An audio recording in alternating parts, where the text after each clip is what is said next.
రవి ఒక 11 సంవత్సరాల బాలుడు అత్యంత సంపద గల ఢిల్లీ రాజ్యాన్ని పాలించాడు. నీకు తెలుసా? అవునా? చిన్నతనంలో అందరూ బొమ్మలతో ఆడుకుంటే ఇతడు మాత్రం కత్తులతో ధనస్సుతో గుర్రం మీద స్వారీ చేస్తూ శత్రువుల కథలు వింటూ పెరిగాడు.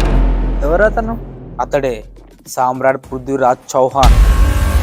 చౌహాన్ 11 ఇయర్స్ వయసు ఉండగానే తన తండ్రి మరణించడంతో అజ్మీర్ నుండి ఢిల్లీ వరకు ఉన్న తన రాజ్యానికి రాజయ్యాడు.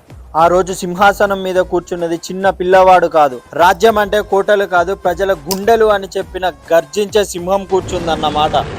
కన్నౌజు రాజు జయచంద్రుడు కుమార్తె సంయోగిత పృథ్వీరాజ్ చౌహాన్ గురించి తెలుసుకొని చూడకుండానే ప్రేమలో పడింది. జయచంద్రుడు తన కూతురు స్వయంవరం రోజున పృథ్వీరాజ్ విగ్రహాన్ని ద్వారపాలకుడుగా పెట్టించాడు కదా. స్వయంవరం జరుగుతుండగా సంయోగిత ఆ విగ్రహానికి పూలమాల వేసింది. అప్పుడు చౌహాన్ గుర్రం మీద తుఫాన్ లాగా వచ్చి సంయోగితను ఎక్కించుకొని బాణాల వర్షం కురుస్తున్న మెరుపు వేగంతో తీసుకెళ్లాడు.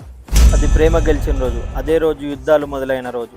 అవును, ఆఫ్ఘనిస్తాన్లో ఉన్న కరువు వలన అక్కడి రాజు మహమ్మద్ గోరి ఖాన్ను అత్యంత సంపద గల భారతదేశం వైపు పడింది. తన సైన్యంతో చౌహాన్ మీదకి యుద్ధానికి వచ్చాడు.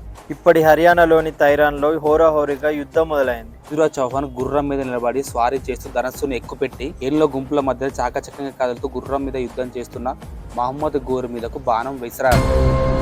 అప్పుడు గోరి కుప్ప కూలిపోయాడు. అది చూసిన గోరి సైన్యం వెనక్కి పారిపోయింది.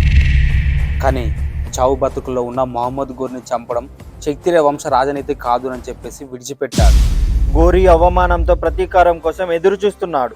అతడు బలంతో యుద్ధం చేస్తే ఓడిపోతాడని మోసం చేసి గెలవాలనుకున్నాడు.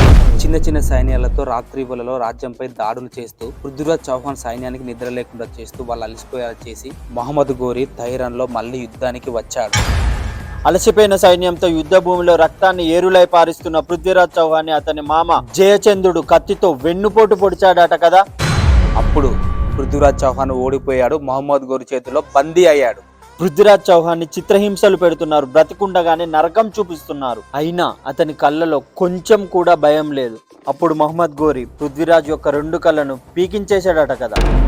ఒకరోజు కళ్ళు లేని పృథ్వీరాజ్ చౌహాన్ని తన సభకు తీసుకురమ్మన్నాడు. ఓ వీరాది వీరుడా, సూరాది సూరుడా, ఓ పృథ్వీరాజా, నువ్వు ధనస్సు ఎక్కుపెట్టి బాణం వేస్తే గురి తప్పదంట కదా. మరి ఇప్పుడు కళ్ళు లేవు, నన్ను ఇలా చంపుతావని అవహేళన చేస్తూ ఆ మహమ్మద్ గోరి ధనస్సును పృథ్వీరాజ్కి ఇవ్వమని ఆజ్ఞ వేశాడు. మహమ్మద్ గోరి గొంతు నుండి మాట బయటకు రాగానే గోరి గొంతులో బాణం దిగింది. దెబ్బకు మహమ్మద్ గోరి చనిపోయాడు. పృథ్వీరాజ్ చౌహాన్ చిన్నప్పుడే శబ్దబేరి బాణం విద్యలో నేర్పరి, అంటే శబ్దం ఆధారంగా గురి చూసి కొట్టడం కొన్ని వేల సార్లు ప్రాక్టీస్ చేసి ఉంటాడు కదా.